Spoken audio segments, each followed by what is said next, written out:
ప్రకృతి వ్యవసాయం ఆ కుటుంబానికి భరోసానిచ్చింది. తక్కువ పెట్టుబడితో లక్షల్లో రాబడి సాధించి చుట్టుపక్కల రైతులకు ఆదర్శంగా నిలిచేలా చేసింది. నంద్యాల జిల్లా చాగలమర్రి మండలం ముత్యాలపాడుకు చెందిన రైతు భాష 5 ఏళ్ల నుంచి ప్రకృతి పద్ధతిలో సాగు చేస్తున్నారు.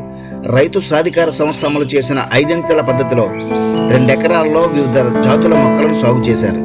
మధ్యలో ఖాళీగా ఉన్న భూమిని వృధాగా వదిలేయకుండా వంగ, గోరుచిక్కుడు, బెండ, గోంగూర, నేల చిక్కుడు, నేతిబీర వంటి పంటలను సాగు చేశారు.